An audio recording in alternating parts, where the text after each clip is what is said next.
Olá, estamos na nossa 17ª aula. Hoje vamos falar um pouquinho sobre Xenófanes de Colophon.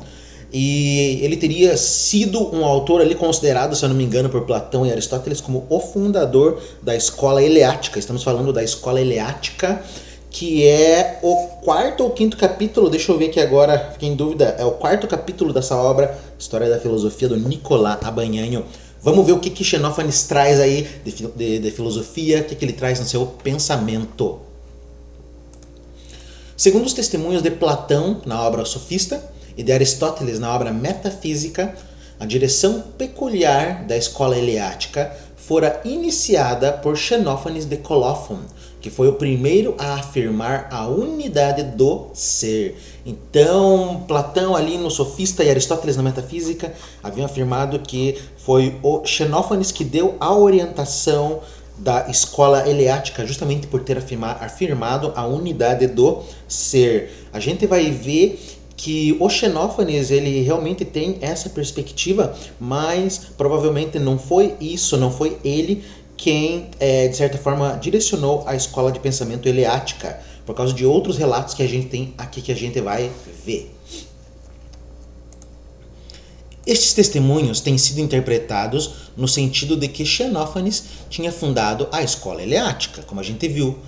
Mas esta interpretação vai muito além do significado dos testemunhos e é bastante improvável. Então, o que a gente sabe hoje, devido à pesquisa, devido aos estudos, é que provavelmente não foi o Xenófanes quem iniciou a escola eleática ou a escola de Eleia. Entretanto, dentro da história da filosofia, durante vários séculos, acreditou-se que realmente foi o Xenófanes quem começou esse movimento. Então, por isso que a gente deixa o Xenófanes aqui, mas provavelmente ele foi um autor, um filósofo independente. O próprio Xenófanes nos diz, numa poesia composta aos 92 anos, que há 67 anos percorria de ponta a ponta os países da Grécia. Então, o Xenófanes, num poema que ele havia escrito, ele era poeta, ele era rapsodo, ele gostava de escrever poesias e cantá-las. Então, fazia mais de 67 anos, 67 que ele percorria a Grécia de lado a lado. Ou seja, provavelmente essa característica dele de ir de um lugar para o outro não deve, digamos assim, ter feito com que ele tivesse tido tempo de realmente fundar uma escola e um pensamento filosófico, porque isso demanda tempo. E esta vida errante concilia-se mal com uma regular estadia em Eleia, onde teria fundado a escola. Na verdade, para fundar uma escola de pensamento, conforme a gente viu, lá daquelas escolas gregas, há uma relação de amizade, de companheirismo entre os autores, entre os poetas, entre os filósofos, entre os pensadores. E o Xenófanes, pelo fato de ter percorrido ali muito, de ter viajado, de ter sido, digamos assim, um andarilho, né, digamos assim, andou pela Grécia inteira cantando os seus poemas, provavelmente ele não teve tempo realmente de ter essa relação de companheirismo com algum outro pensador, com algum outro filósofo, coisa que é característica das escolas de pensamento gregas. Então, provavelmente, ele não fundou realmente a escola de Eleia. A única prova da sua permanência em Eleia é uma anedota contada por Aristóteles. Aos eleatas que lhe perguntavam se deveriam oferecer sacrifícios e lágrimas a Leucoteia, teria ele retorquido: se a julgais uma deusa, não deveis chorá-la. Se a não julgais tal, não deveis oferecer-lhe sacrifícios. Então, a única coisa que a gente tem sobre Xenófanes, sobre ele de certa forma ter passado por Eleia, é essa anedota contada por Aristóteles. Essa anedota já mostra um pouco da característica da especulação da filosofia do pensamento de Xenófanes. Então, lá em Eleia, os eleatas perguntaram se deveriam oferecer sacrifícios e lágrimas a essa deusa Leucoteia. Leucoteia seria uma espécie de deusa ali do mar, seria uma espécie de deusa ali da espuma do mar. E o Xenófanes responde: se a julgais uma deusa, não deveis chorá-la. Por quê? Por qual motivo que você deve, de certa forma, se emocionar ou chorar por causa das coisas divinas e sagradas? Não há motivo para chorar, para se espantar em relação a isso. Se as coisas sagradas existem, elas têm uma razão de ser e não há nenhum motivo especial para as pessoas, de certa forma, chorarem isso. Mas se ela não é uma deusa ou não é algo especial, também não se deve oferecer sacrifício. Não se deve oferecer sacrifício porque você só oferece sacrifício para alguma coisa sagrada, mas se ela não é sagrada, então não tem por que oferecer sacrifício a essa deusa. Ou seja, se ela realmente for uma deusa, se ela for sagrada, a gente não deve se emocionar. E caso ela não for, a gente também não deve se emocionar. Por quê? Porque ela não é nada especial. Então isso já revela um pouquinho, de certa forma, a perspectiva ali da filosofia e do pensamento de Xenófanes, porque ele vai criticar, de certa forma, a perspectiva antropomórfica dos deuses gregos, da religião pública grega, conforme a gente vai ver, conforme a gente vai dar uma olhadinha. Tem-se, no entanto, conhecimento de um longo poema em hexâmetros que Xenófanes teria escrito acerca da fundação da sua cidade. Mas tudo isto não é bastante para provar a sua regular residência e a instituição de uma escola em Eleia. Então tudo isso, na verdade, ainda não prova que ele realmente tenha ficado na cidade de Eleia e tenha fundado a escola eleática. Não é também certo que tenha exercido a profissão de rapsodo, ou seja, também não se sabe ao certo se ele era realmente um desses poetas, desses andarilhos que ficavam cantando para lá e para cá. Tem-se muitas atribuições que afirmavam que ele realmente era um rapsodo, mas também parece que não há informações seguras de que ele era. O que a gente sabe de seguro sobre ele? De seguro, sabemos que escreveu em hexâmetros e compôs elegias e jambos contra Homero e Hesíodo. Então elegia, jambos são estilos de escrita ali, de poemas, de poesia, e sabe-se que ele escreveu contra Homero e contra Hesíodo. Então, na verdade, a grande crítica ali do pensamento de Xenófanes se dirige justamente para o pensamento de Homero e Hesíodo. Como nós falamos ali um pouquinho anteriormente, Homero e Hesíodo são poetas que ajudaram, de certa forma, a constituir o pensamento grego sobre os deuses e sobre as divindades, e é isso que o Xenófanes vai atacar. É improvável, finalmente, que Xenófanes tenha escrito um poema filosófico, de que, com efeito, não se tem conhecimento preciso. Então também não se sabe se ele realmente teria escrito um poema de estilo filosófico. Os fragmentos teológicos e filosóficos que se costumam considerar como resíduos desse poema podem muito bem fazer parte das suas sátiras, a cujo conteúdo se referem. Então aqueles fragmentos que nós temos ali, que se a gente lê de Xenófanes, que parece que tem um cunho filosófico, tem um cunho, de certa forma, teológico, pode ser muito bem tirado das sátiras que ele compunha também, porque os poetas também escreviam sátiras. Ou seja, não se sabe então realmente a certo se ele teria escrito algo de natureza filosófica. O ponto de partida de Xenófanes é uma crítica decidida ao antropomorfismo religioso, tal como se apresenta nas crenças comuns dos gregos e ainda como se acha em Homero e em Hesíodo. Então, conforme eu já falei, a crítica de Xenófanes é uma crítica ao antropomorfismo. O que é antropomorfismo?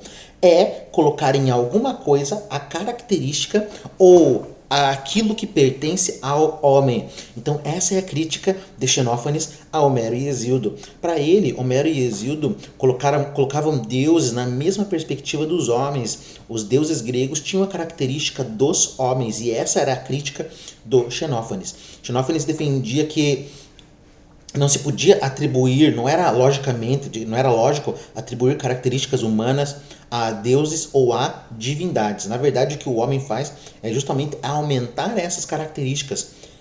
Então eu penso num homem inteligente, logo eu crio uma categoria de superinteligência e jogo isso num deus. Eu tenho um homem forte, eu crio uma categoria de superforça e jogo isso num deus. Se a gente for parar para pensar, a maioria da característica dos deuses é justamente isso. O homem é mortal, ele vai morrer. Logo, ele cria um ser que é imortal.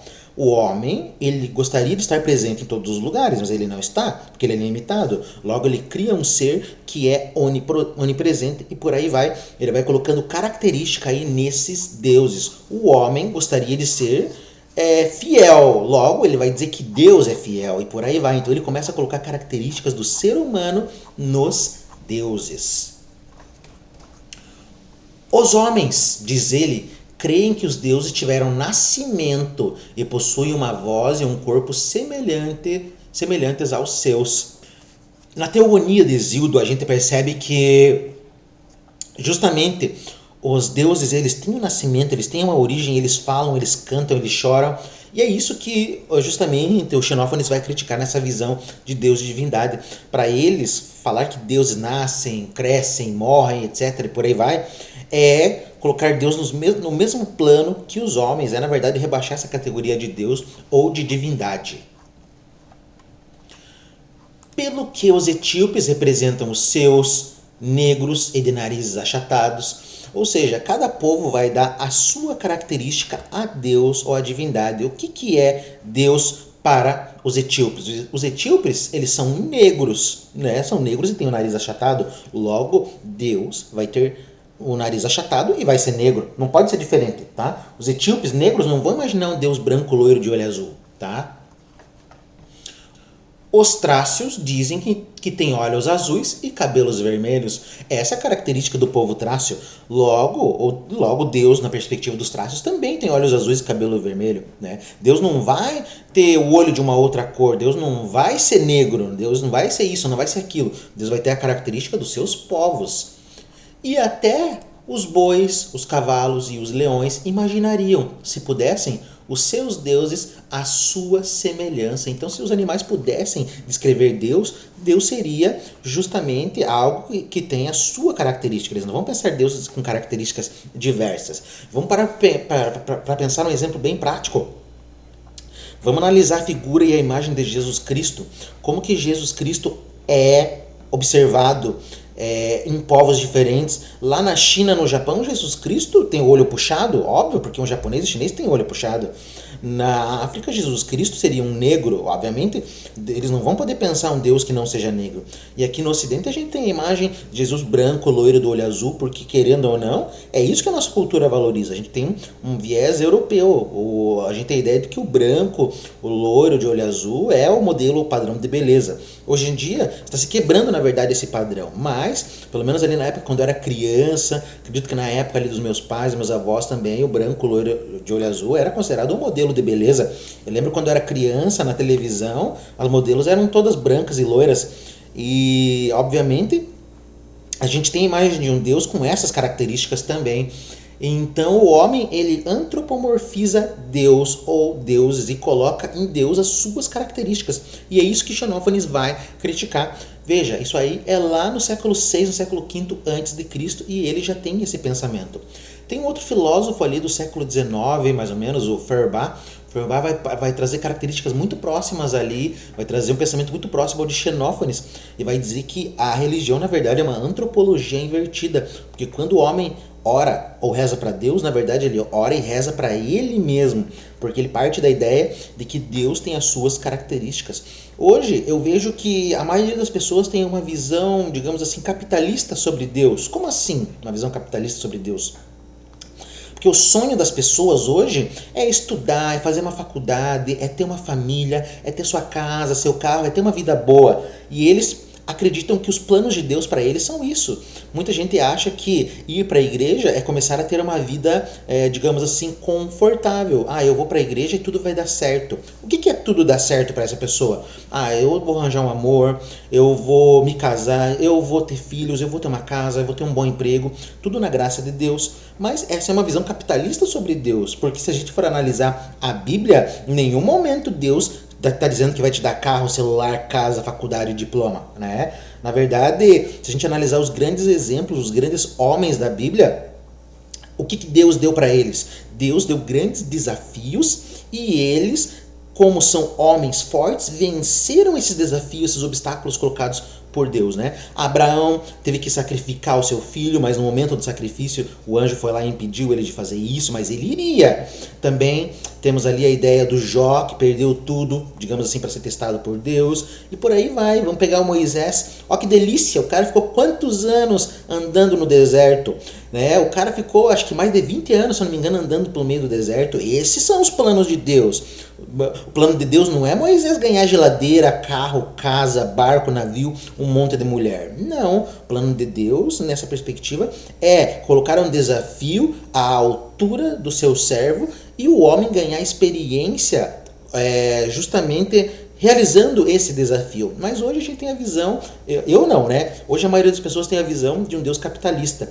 Ah, o que eu quero para minha vida é viajar, ter carro, é isso e aquilo. Logo você acha que Deus vai te dar isso também. Na verdade, se você quer que Deus te dê alguma coisa, ele vai te dar um desafio. Toma uma doença, toma isso, toma aquilo e vamos ver se você vai superar. Superando você ganha experiência, que é uma coisa que o dinheiro não compra. Então é isso. A gente antropomorfiza Deus e coloca em Deus todas essas características do homem. O meu desejo, o meu sonho, logo vai ser o plano de Deus. Os poetas encorajaram esta crença. Então os poetas, eles formaram o pensamento grego e justamente colocaram a ideia de que Deus tem essas características humanas. Homero e Hesíodo atribuíram aos deuses até aquilo que é objeto de vergonha e de censura entre os homens: roubos, adultérios e enganos recíprocos. Então veja, roubo. Deuses roubam, os deuses gregos. Adultério, vamos pensar em Zeus. O Zeus tem filho em tudo quanto é canto. Zeus não pode ver um buraco que ele está indo lá. Deus, ele se transforma em galo, em vaca, em cachorro, qualquer coisa, só para realizar ali o coito. E ele trai a Hera. Por isso que a Hera coloca um monte de maldição lá nos filhos do Zeus, principalmente o Hércules. Que culpa que tem o Hércules, que o pai dele, Zeus, é um cara aí que gosta de fazer sexo. Qual é a culpa do Hércules, coitado? Mas o Hércules vai pagar. Mas veja, então os poetas colocam nos deuses até essas características que seriam objetos de vergonha. Até o fato, digamos assim, da deusa ter ciúme de um ser humano que é belo, que é bonito, vai lá e tenta se vingar de toda forma. Então os poetas, eles formaram o pensamento grego ali. As obras dos poetas eram as obras pedagógicas e didáticas que construíram todo o pensamento grego. E justamente com isso construíram a ideia, a imagem desses deuses com formas humanas, incluindo nos seus valores e também naquilo que é vergonhoso. Na realidade, há uma só divindade que não se assemelha aos homens nem pelo corpo, nem pelo pensamento. Então, na perspectiva ali de Xenófanes, só existiria uma divindade e não é igual nem ao homem, nem ao pensamento do homem, nem ao corpo do homem, não tem nada a ver com o homem. E é nessa perspectiva de uma divindade única é que se coloca o Xenófanes como iniciador da escola de Eleia, porque o pensamento de Eleia vai mais ou menos nessa direção, embora o problema da escola de Eleia não seja antropológico nem teológico. O problema da escola de Eleia é um problema metafísico ou ontológico, é uma outra coisa. A escola de Eleia, conforme a gente vai ver ali no Parmênides, que vai ser uma aula que vai ter umas 2 horas, já estou até prevendo pelo tamanho da leitura, é um outro tipo de pensamento. Mas qual é essa divindade única para Xenófanes que não se iguala ao homem, nem ao corpo, nem ao pensamento? Esta única divindade identifica-se com o universo, é um Deus tudo e tem o atributo da eternidade, ou seja, essa divindade é o cosmos. Aqui a gente está dentro, novamente, caímos dentro, novamente, da pesquisa naturalista dos primeiros filósofos ali pré-socráticos, o Tales, o Anaximandro, o Anaxímenes, o Heráclito, o Pitágoras, a gente cai de novo nessa dimensão. Então Xenófanes, apesar de estar discutindo ali teologia e antropologia, ele retorna ao argumento naturalista dos primeiros filósofos. O que é esse Deus, essa divindade? É o cosmos. É isso que é divindade. Não tem nada a ver com nascer, crescer e morrer, tem nada a ver com traição, adultério, com essas vergonhas, com os valores humanos. É uma coisa bem diferente. Essa divindade não nasce e não morre e é sempre a mesma. Não tem nascimento, não tem morte e é sempre a mesma coisa. Aí também a gente pode fazer uma outra característica com o ser lá da escola de Parmênides, da escola eleática. O ser é sempre o mesmo, não há mutabilidade, ele não muda, ele não se transforma. Ou seja, ele sempre vai ser a mesma coisa. E para Xenófanes, esse Deus que é o cosmos também é sempre o mesmo. Com efeito, se nascesse, isso significaria que antes não era. Ou seja, se Deus nascesse, o que haveria antes dele nascer? Haveria o não ser, haveria o nada, porque antes dele nascer não tinha nada. Ou seja, esse Deus tem que ser o mesmo, ele não pode nascer, porque se ele nasce, ele tem que nascer de algo. Se ele nasce de algo, existe algo anterior a ele. Uma coisa lógica, então ele não pode nascer. Ora, o que não é, não pode nascer, nem fazer nascer coisa alguma. Ou seja, vamos pensar assim, se Deus nasce, se os deuses nascem, eles têm que nascer de alguma coisa. Mas, se eles nascem de alguma coisa, essa coisa é superior hierarquicamente a eles. E isso significaria que ele já não seria Deus. Mas, se Deus não nasce, isso significa que ele justamente já é, desde o início, aquilo que ele é. Mas se ele nasce de alguma coisa, antes ele não era. E esse não era não pode gerar algo. Não ser não pode gerar algo. Então, do ser, permanece-se o ser até a eternidade. Antes do ser não tinha não ser, porque do não ser nada se produz. E é esse argumento que a gente vai encontrar também lá na escola eleática. Por isso que Xenófanes é considerado o precursor ou iniciador dessa escola de pensamento. Mas como vimos, não é. Xenófanes afirma sobre forma teológica a unidade e a imutabilidade do universo. Então, utilizando a teologia, ele vai mostrar que o universo, o cosmos, é uma coisa imóvel, não muda. Porque se mudasse, sairia do ser e viraria outra coisa, que é o não ser. Mas o não ser não existe. E o oposto também não pode. Não pode sair do não ser e mudar para o ser. Por quê? Porque do não ser nada se gera, o não ser não existe, não é real. Então a única coisa que tem é o ser e é nisso que reside a sua imutabilidade. Mas esta medida parece-lhe difícil de compreender e assim pode ser entendida depois de longa pesquisa. Mas compreender Deus, a divindade dessa forma, exige pesquisa, exige pensamento. É muito fácil considerar Deus ou deuses com características humanas. É muito fácil chegar e falar assim, os planos de Deus para minha vida são esse. É claro, os planos de Deus da sua vida é o que você sonha, é o que você quer, daí é fácil. Ninguém pensa em Deus como aquele cara colocando lá os grandes desafios. Não, Deus só vai trazer coisa boa para você. Deus vai fazer que você vire um youtuber, Deus vai fazer com que você fique rico, Deus vai trazer uma loirona para casar com você e por aí vai. Não, não é isso. O plano de Deus não é o teu sonho. Teu sonho é uma coisa. Agora, aquilo que Deus planeja para tua vida é uma coisa totalmente diferente. E para compreender isso, as pessoas não querem compreender isso. As pessoas querem, na verdade, o melhor para elas. Isso é óbvio. Mas elas não percebem que esse melhor para elas vai tirar a oportunidade de muitas pessoas. Ai, meu Deus, Deus vai me ajudar a ser médico. Beleza, Deus até pode colocar lá você para ser médico, mas você vai pegar a vaga de uma pessoa que está realmente se esforçando, está realmente estudando. E isso não é justo. Então, o plano de Deus não tem nada a ver com essa perspectiva aí. Para você entender isso, só a partir de muito estudo, muita perspectiva. Vou confessar para vocês que antes de adentrar a filosofia, eu era declaradamente ateu. Eu não acreditava em Deus, não acreditava nessa ideia de divindade. Mas eu não tinha muitos argumentos ali para entender o que era o ateísmo, o que não era. Só depois que eu fui estudar filosofia, realmente de fazer muita pesquisa, é que eu mudei a minha perspectiva sobre Deus. Hoje eu não sou mais ateu, mas eu era ateu porque eu não concordava com a visão religiosa, que era a única coisa que eu tinha. Depois que eu conheci o que a filosofia falava sobre Deus, eu falava, mas é isso que eu penso também, embora eu não soubesse que eu pensava dessa forma. Então a filosofia me ajudou a ver Deus de uma outra perspectiva. Não essa perspectiva vendida aí como um produto engarrafado das religiões. Não, mas é uma perspectiva de Deus, onde Deus é a experiência real. Mas isso é uma outra história que a gente vai ver mais pra frente.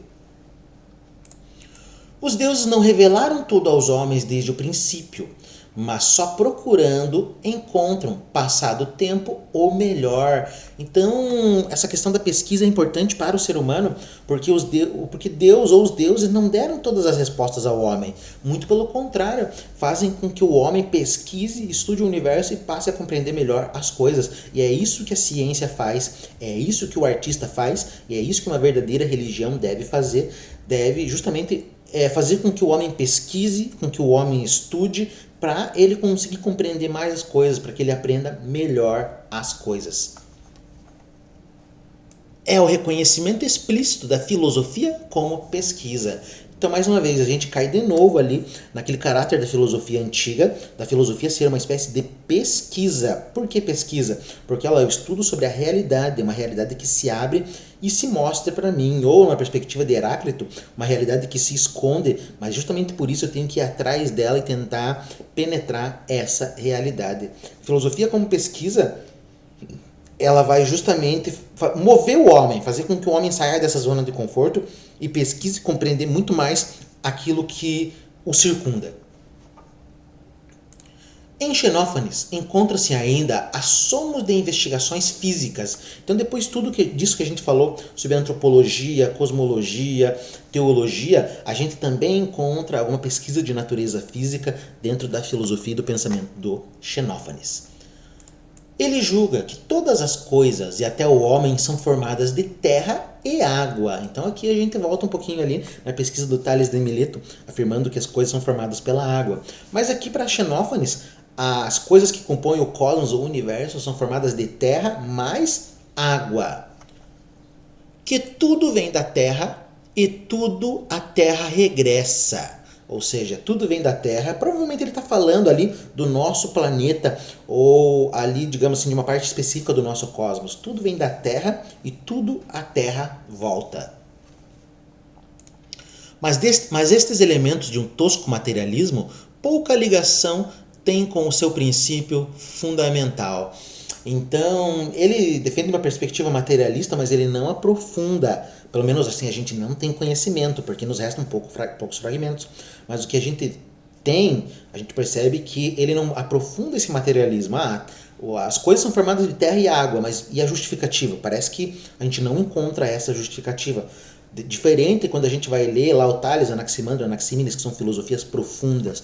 Aqui em Xenófanes fica tudo meio, digamos assim, superficial. Pelo menos a gente não tem o restante dos fragmentos, dos poemas, por aí vai, para ver o que ele realmente defendia e por que ele defendia essa hipótese. Há um aspecto notável na sua obra de poeta, a sua crítica da virtude agonística dos vencedores de jogos que era tão altamente estimada pelos gregos, e a afirmação da superioridade da sageza. Então, dentro da sua obra de poeta, parece que ele criticou também aquele ideal de vida grega que era baseado na força dos corpos, ou seja, era baseado no atletismo. A gente sabe que os gregos tinham as Olimpíadas, eram atletas, até um filósofo famoso como Platão era um lutador. E o Xenófanes já criticava essa característica, falando que a força física é inferior à sabedoria. A sabedoria é algo superior à força física. Não é justo antepor à sabedoria a mera força corpórea, diz ele. Então ele vai mostrar justamente que, pelo menos na perspectiva dele, saber, conhecer, pesquisar são características superiores à mera força bruta. Aqui, a virtude fundada na robustez física aparece contraposta à virtude espiritual do sábio. Então ele faz uma contraposição entre a virtude da sabedoria e a virtude da força física, mostrando que a sabedoria é superior à força física.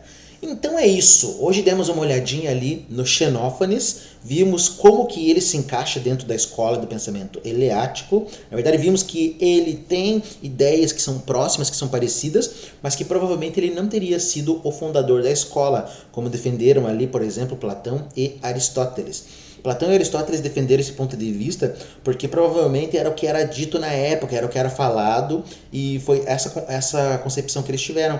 Mas conforme foi se passando a época, foi se descoberto fragmentos, outros relatos, percebeu-se que provavelmente Xenófanes não é o fundador da escola de Eleia realmente.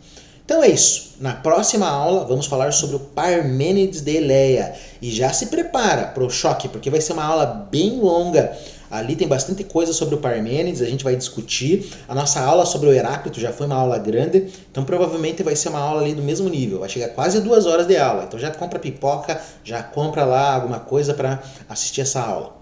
Então é isso. Um grande abraço, nos vemos na próxima.